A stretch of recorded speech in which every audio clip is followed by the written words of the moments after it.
How you doing? My office is located up in the North Wing. I have all students with the last names beginning FO through HA. Good morning. My name is Miss Vasa. I'm also in the West Wing, or I'm in the West Wing downstairs, and I have students with last names A and B. I'm Miss McPhee, also in the West Wing. The last names I work with are KE through MC. Cool. So hey, welcome.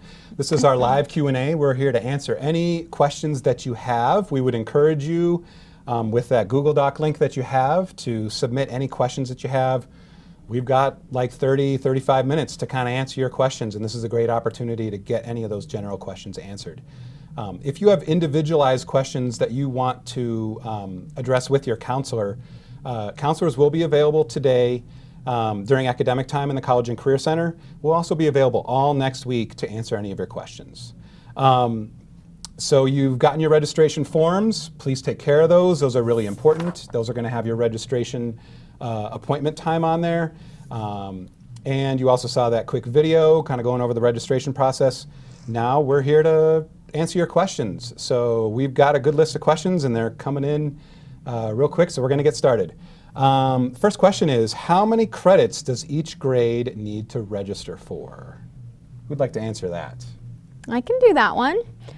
So we recommend that 9th and 10th graders take a full schedule, so 70 credits, and then you will also have advisory on top of that.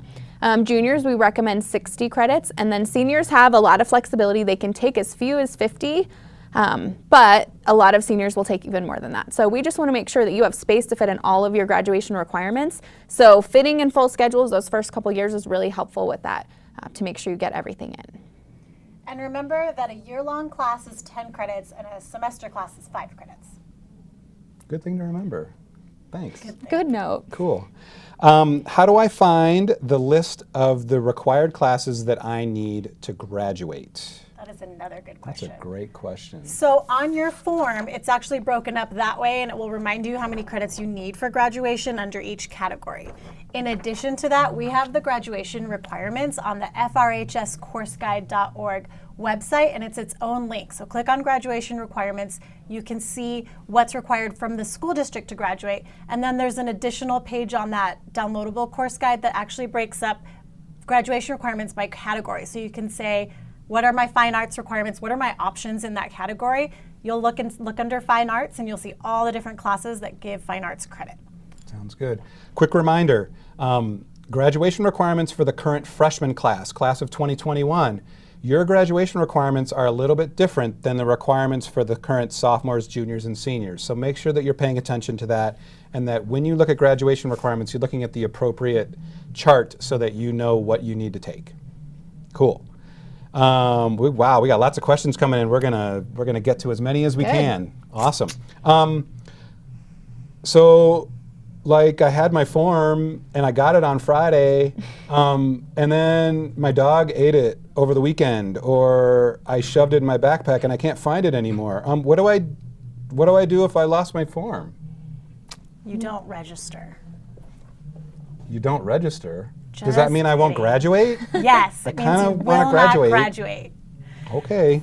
Here's what to do if you lose your form. So at the top of that form is your registration time with your counselor. It's not on this sample, but it's on your form. It is. And you want to make sure you write that down so that if you lose the form, you have that information to reference. And these are available online. So same website, FRHScourseguide.org. Go there and you can print off a new one. Yep. Well, that was easy. Will I graduate? Yeah, if you do a good job. Oh, okay. Well, hopefully I'll graduate. We've had lots of summer school questions. So we're just going to take a minute and just give you some of the general summer school information that you need to know. Summer school information typically comes out right around spring break. So right now, if you are interested in summer school, there's nothing that you need to do. You can be planning your summer vacation. Sweet. But you need to plan it around summer school. Summer school is what? It's like a week long or a couple days? How long is summer school? Typically the first 4 weeks, so like the month of June, is usually when summer school goes. So we get that information at the end of March. Until then, we don't have any paperwork or anything for you. So until that time, just have it in the back of your mind. If you know you're taking a summer school class, you can let us know during that conversation, but we want to make sure you are still enrolled in all the classes that you need for graduation. And we always recommend that you take as many classes as you can here, because you're just going to get a really great experience here that you don't get in an online class. Mm-hmm. Okay. How many classes can I take in summer school? That was another question. You are allowed to take 2 classes through the district summer school. So don't plan on taking a whole bunch. Remember, 2 classes would be 10 credits because you get 5 credits for each. Like Ms. McPhee said, summer school information comes out typically right around spring break in March. Any summer school questions, please come talk to us, get that figured out so that we can help you plan that kind of stuff. Okay. I still have to do this even though I'm not going to be here next year. So this is a question, do I need to register if you're not planning on coming back? So you're planning on moving, you're not going to be back at Fossil Ridge. Do you need to register? No. You're good. You don't have to. Moving on. Was I clear on the no there? I think you were clear. Okay, cool, good. Right? Yeah. Yeah. Okay. However, sometimes things Oh, change. there you So go. if it's not totally for sure that you're moving, Oh, yes. or you're still maybe debating about your plans, you should still register. That way we can count you in and count you as having a seat in those classes that you want. Good. Cool. How many credits do you get for 4 years of sports? Can you opt out of school sport, or if you're in school sports, can that count as part of your wellness credits? So like the wellness waiver, I think is kind of. We get a lot of questions about this, and hopefully this will be really clear. I think it's just a confusing process. So for each sport that you take, and let's say that you do one sport all 4 years, for all 4 of the years, the entire total of PE that can be waived is 2.5 credits. So that doesn't just disappear, that rolls into your electives. So instead of maybe having to take a wellness class, you have other options of ways to do that. If you do 2 sports, you can waive another 2.5 for that second sport, but the max that you can waive in your entire 4 years is 5 credits. So regardless, you will still be taking some PE classes or other classes that give you wellness credit. Also, that PE waiver for playing a fossil sport is not automatic. There's a form you need to fill out. If you go to FRHScounseling.org, under forms, you'll find that. And you just fill it out, have your counselor sign it. Coach, I believe, signs it, and then our athletic director receives it. That's what will get you that 2.5 PE waiver. Sounds good. Another waiver question here. I'm in marching band, and I turned in my credit waiver. Excuse me. And as of right now, I still don't have the 2.5 wellness credits. What should I do? So I'm assuming you turned in the wellness waiver.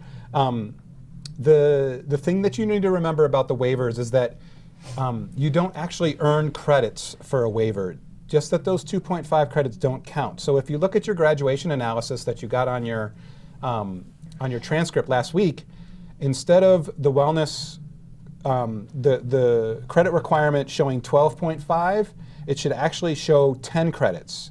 That counts that 2.5 credits of wellness that is being waived.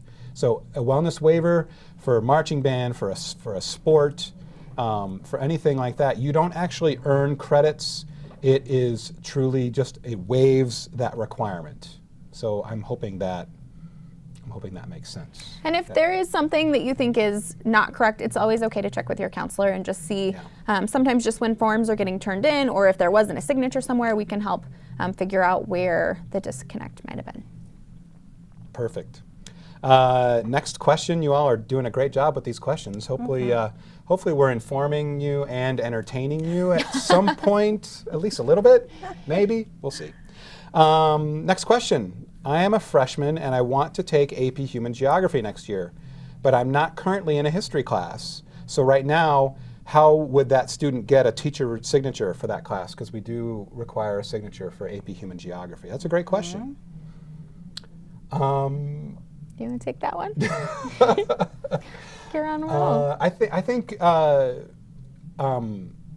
talk to your counselor first, and we don't, for AP Human Geography, you're not exactly getting permission from your your current history teacher. It's that signature really is asking your current history teacher whether or not they think you would be a good fit for the AP Human Geography class. So you're not really getting permission, but it's more making sure, having that conversation with your current teacher that you're a good fit. Since you don't have a history class right now, I would think talking to your counselor would be the best way to kind of make sure that AP class is a good fit for you.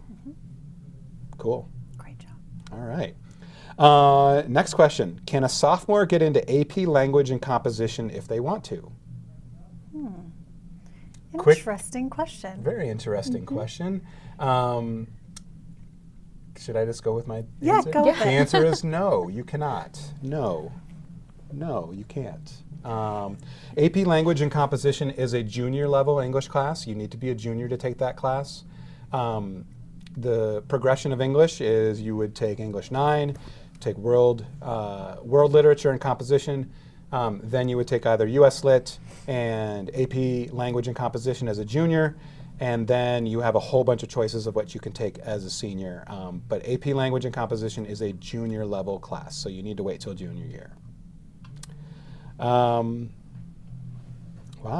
they keep coming in. This is great. It's great. Keep it going. Yeah. This is great. Love it. Let's keep this Hopefully party it's rolling, helping. huh? All right. Yeah. Next question. We love answering all these questions. How do I sign up for a TA period? Good question. So TAs are not put onto schedules until school actually starts for that semester. So we won't be doing any teachers' aides until August.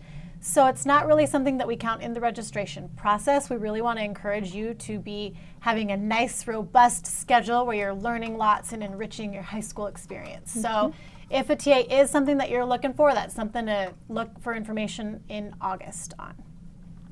And you can always, during our registration appointment, have more conversation about that and talk a little bit about why you want it. But we do want to make sure that that's then on top of what you register for and not in place of something that you're registering for. Cool, I didn't know that. Thank you. Thank you for informing me. I welcome. appreciate that. Next question. I'm currently taking Geometry A since I failed first semester. So what should I take next year for math? The easiest way to answer this question is to have a conversation with your current math teacher. Yes. They know what's going to be the best placement for you. So that's why we give you this time. You got your registration form today. You're not going to be turning these in for over a week. So you've got some time to ask some questions. Talk to your current math teacher. Find out what they think, and they are going to be able to tell you the best placement of where you are going to go in the fall of next year. So yeah, I don't know that we've got much to add to that. But just maybe throughout the semester, knowing that, you know, if you're doing well and you do great this semester, then that recommendation will continue. If there is a decline, or it turns out you don't pass the class or get the requirement to move on, then that may change at the end of the year too. And that conversation will keep happening again with your current math teacher, so that we know the best spot for your next year. Cool. Another math question. I love math. I love it. Me too. I love math so much. Numbers are awesome. Oh, I really do love math. I know so. you do. Yeah. Me too. Great. I'm not a big fan of math. But, can you double up in math? That is a good question. That one comes up a lot. Our math classes are sequential, which means that you have to understand and be proficient in the class before it to be successful in the next one. So you cannot double up in math. You really need to take it in the order that they're offered. There's some different ways to pace your math classes, as you can see in the flow chart in the course guide, but you can't double up. I think another important thing that sometimes I get questions from students on is about getting ahead in math. PSD Summer School is not the place for you to get a year ahead in math. PSD Summer School only allows you to take one semester of math. You cannot take the entire year of math during summer school. So if you are thinking about trying to get ahead in math, summer school through the district is not the place to do it, because you cannot. If that is something that's really important to you to try and get ahead, really the best thing to do would be to have a conversation with your counselor and kind of come up with a game plan for that. Just if that's something that's really important to you. We have some questions here about prerequisites. How do we know what prerequisites are needed for certain classes? What does the red text mean that's on the registration form? Another good question. All good questions. So if you can see on your form, if you don't know what the orange highlighting is there for, so that means that there is some sort of prereq required. Something's required before you take that class.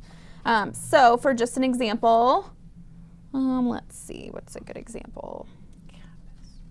Ooh, chemistry. You can't just jump in your first year at Fossil into chemistry because there are classes required before you can do that. So any of those courses in red, that's a flag for you to go back to the course guide and double check that you have taken the classes required to register for that class. So all of those are available. If you look at the course descriptions in that course guide, it'll tell you, oh, you need to take this class first before you can move on to that. There are also a couple highlighted classes that just mean that you need to fill out some sort of application or have a conversation with a teacher before you'd be able to sign up for that class. The nice thing about the course guide website is as soon as you get on there, then that middle space, there's a search bar. You can just put in the class that you're curious about. It'll pop up that course description and you can see the prerequisites there. Sounds good. We've got a couple of Earth System Science questions here. The first one is, if you tested out of ESS and then took biology in your freshman year, what science class should you take next year as a sophomore? Again, we're going to defer to the teachers on that. So talk to your current biology teacher and see what your teacher thinks would be the best class for you to take. That may be chemistry. Again, it will depend a lot on your math, what level math you're at. But really, for everyone out there, your teachers are the experts about their subject areas, and they know and have good ideas about which classes you should be taking. So please take this time over this next week to 2 weeks before your appointment to talk with your current or your current science teacher, with every teacher, to get a good idea about what you should be taking. And you can see here for a lot of these areas, there is a signature spot right next to it. So that's where you're going to get that teacher signature. So it's pretty easy. Just take your form to those teachers. Cool. Another ESS question. Can you still test out of ESS as a current high school student? 9th graders can test out of ESS. There is an ESS test date. Do either of you have those memorized? I don't, but I'll see if I can find it. We will, as soon as we find those dates, we'll let you know when the test out is. It is coming up here in February.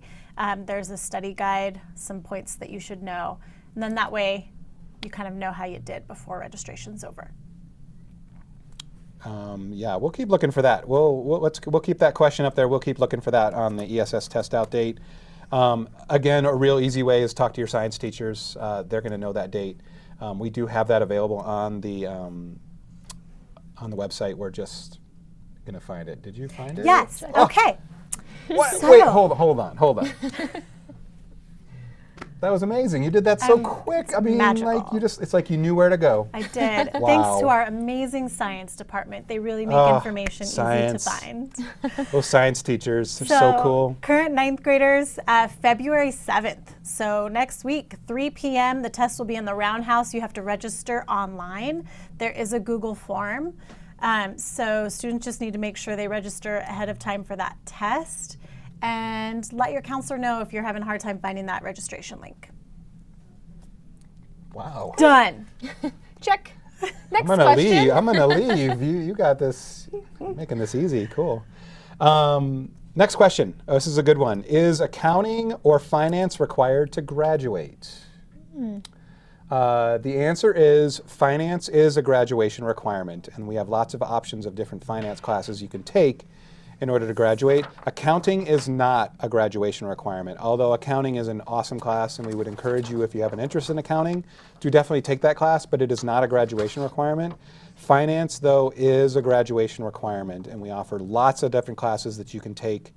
Financial life management, we have the business finance class, we have a front range, community college class, lots of different choices, and those are all going to be on the So once again, you're going to look for what your on your card. It's sorted by graduation requirement, so you can see what those options are right underneath that requirement. Awesome. Cool. So another question, what are we supposed to do if we know we're going to be absent on the day of our scheduled meeting? So you've got on your registration form, you have that scheduled time. And if you know you're going to be missing it, what are you supposed to do?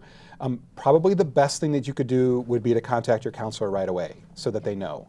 That way we won't expect you to come at that time, and we will have lots of makeup time scheduled for you to come back in and meet with us to get your forms turned in. Likewise, if you're sick and you weren't planning on missing, don't worry, we will still get your forms.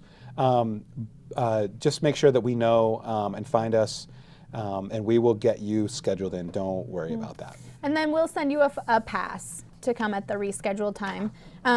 And still try to do your best to come to that registration point. Because if everybody misses their appointment, we run out of time. So do your best to make it. If you can't, we'll just reschedule it. Sounds good. How do I sign up to take online classes?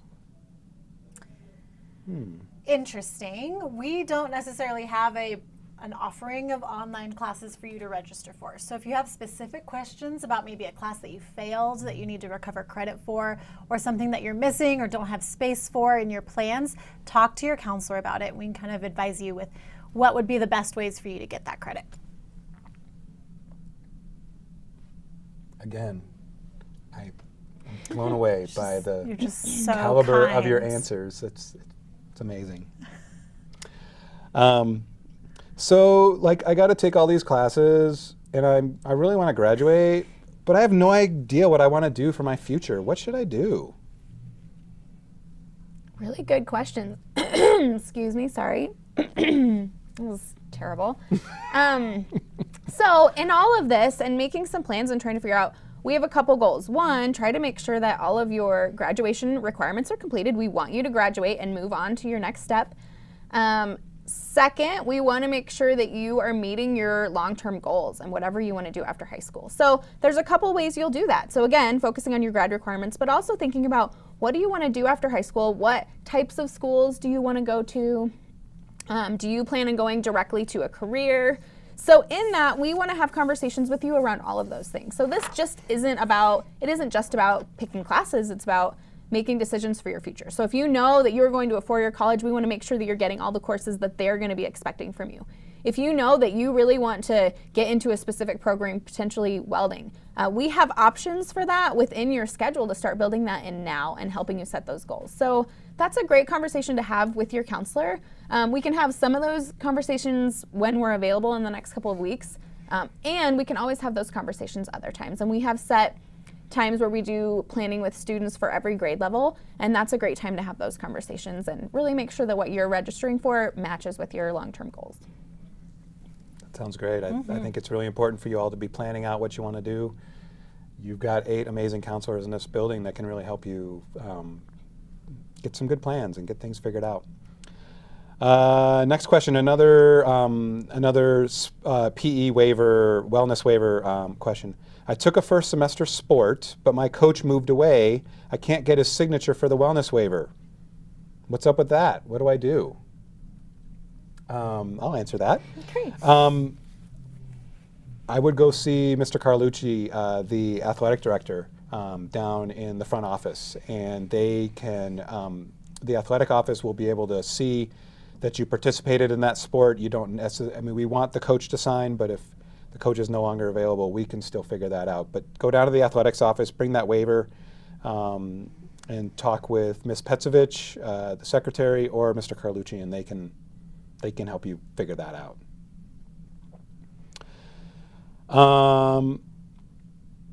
Do I still need to talk to my counselor if I'm going to a different school next year? We kind of answered this question. Anyone want to re-answer? Sure. Yes, it's helpful for us to know if you are having a change of plans or you're going somewhere else. And if we don't get your form, we might try to track you down. So if we don't know what your plan is, we're going to try to track you down. So come let us know, and then that way that'll avoid that whole sending passes later and just trying to track down your registration form. Yeah. Sounds good. Ms. McPhee, I think this is a question that's going to be right up your Oh, alley. Here we no. go. Okay. If I don't like a class, what can I do to change it? So I'm assuming this means you register for your classes, you get back here in August, and then you change your mind, or you go to the class once or twice and you just don't feel like it's a good fit. What do you do about that? Well, the biggest thing is right now you get to make some choices about the classes that you pick. So we as a school are going to do our very best to put you in the classes that you want to take. And that's why we do this way. This gives you a chance to choose classes that you think that you will be interested in. So the biggest thing you can do is make really good choices right now about what are the things that you're interested in. There will be classes potentially that you get in and it maybe isn't quite what you expected. And we're really going to encourage every student to just try it anyway. There's not a lot of space for flexibility. Since we're building the schedule around what you want, all of those classes are offered because you registered for it. So we do have add drop in the fall and in December, an opportunity to make some changes, but there isn't a lot of space.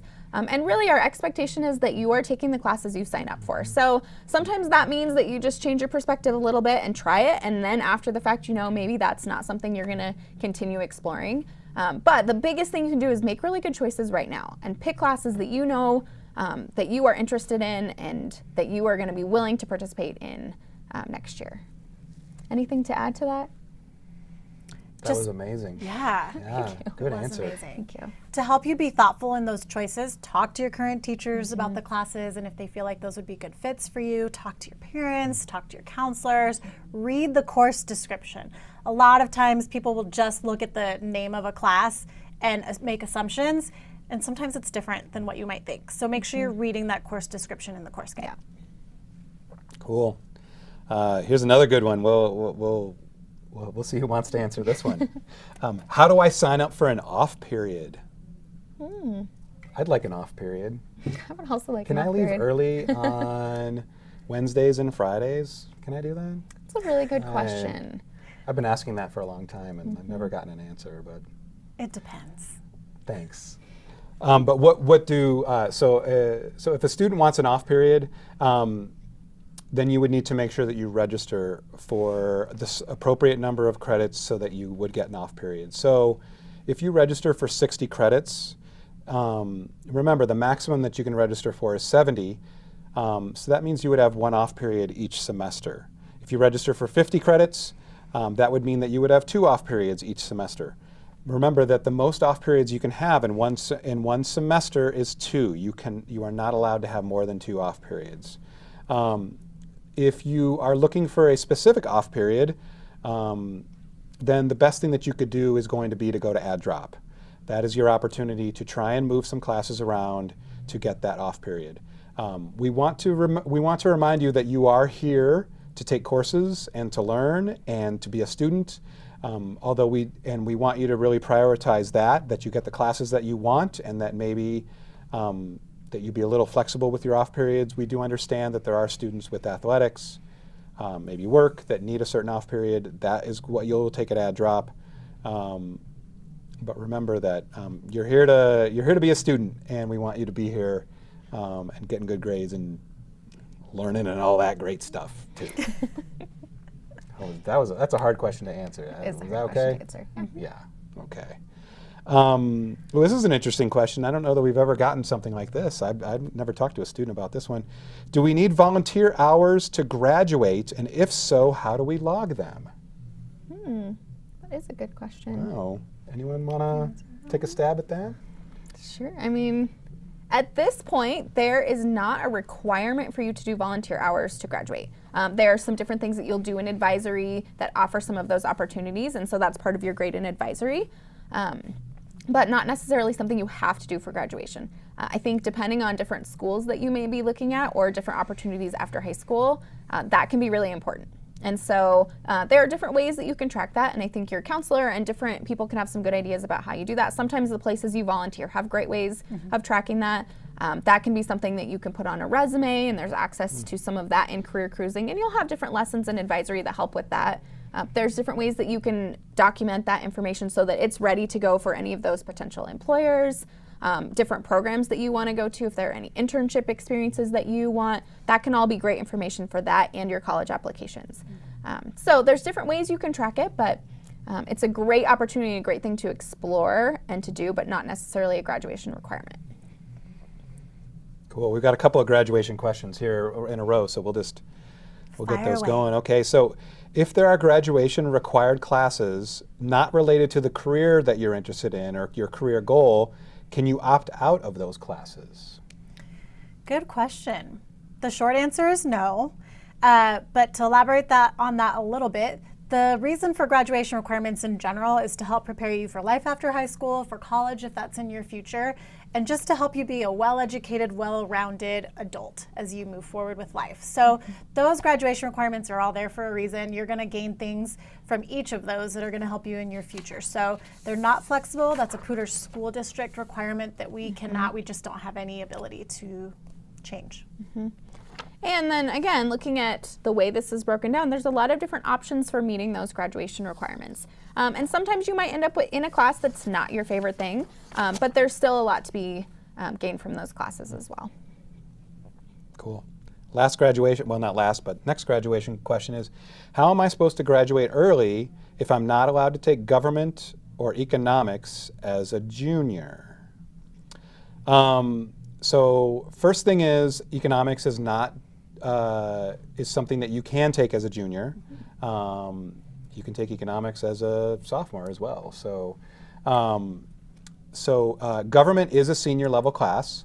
However, if you are planning on graduating a year early, you need to make your counselor aware of that right away, so that we can start planning with you for early graduation and get the paperwork going, but also so that we can put you into government as a junior so that you have all those graduation requirements. If any students are planning on graduating early, whether it's a year or a semester, those are good conversations to have with your counselor now so that we can help you plan what classes you need to take and start to think about what early graduation looks like. Okay. Here's a good one.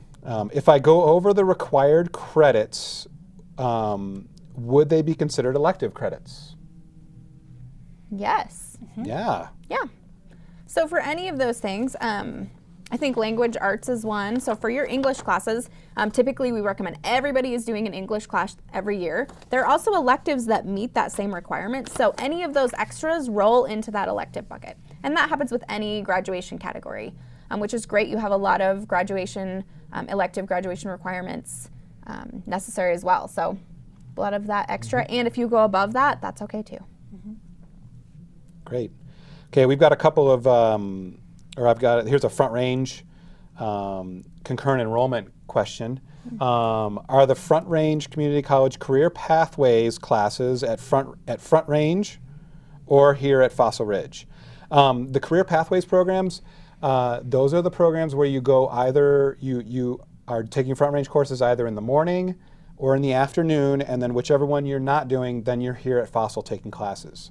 All of the courses for Career Pathways are over at Front Range Community College, except for the culinary program, which is here, which you all have seen right off the Commons and smelled. You've probably smelled the good stuff that they're cooking over there. That is the one class that is off campus for Front Range, and that's here at Fossil. All the other classes are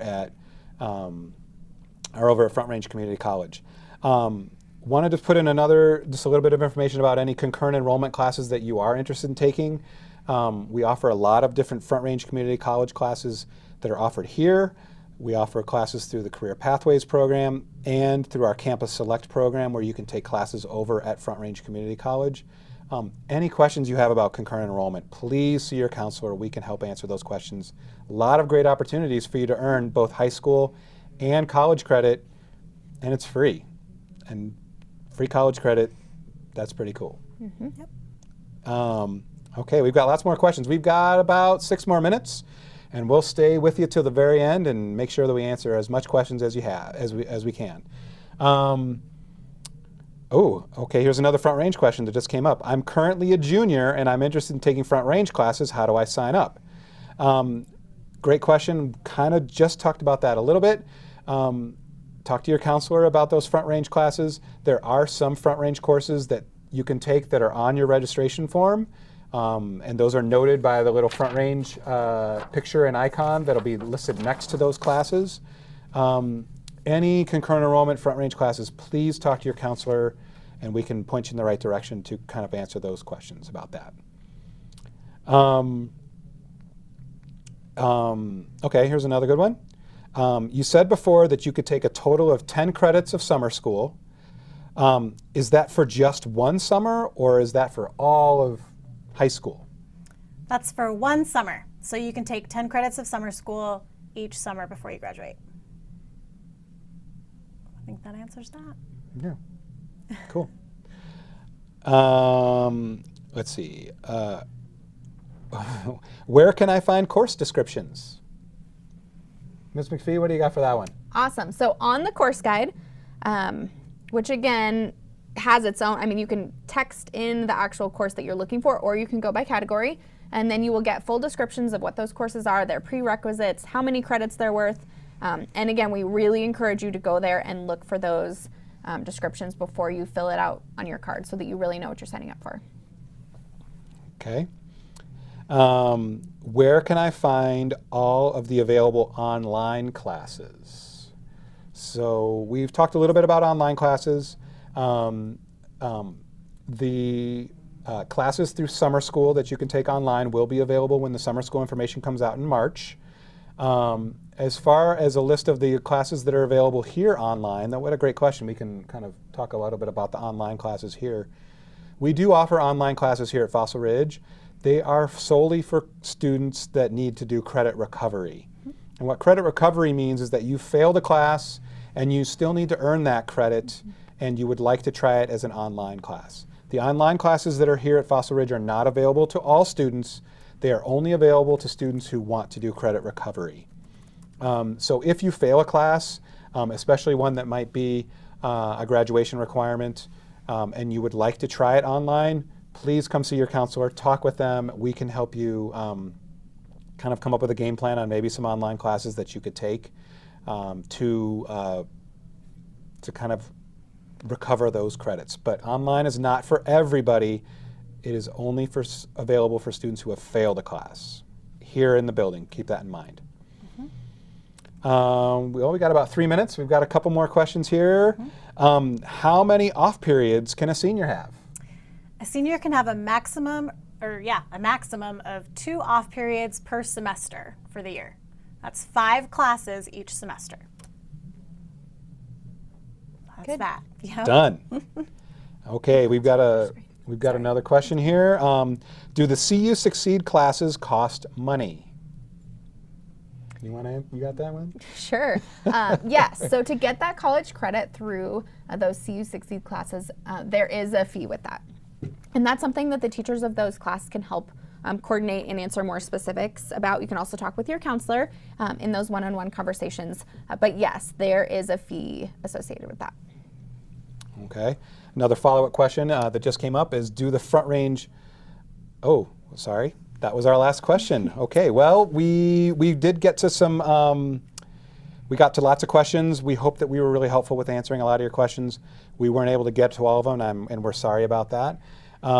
Please remember that counselors will be available starting during academic time. In just a few minutes.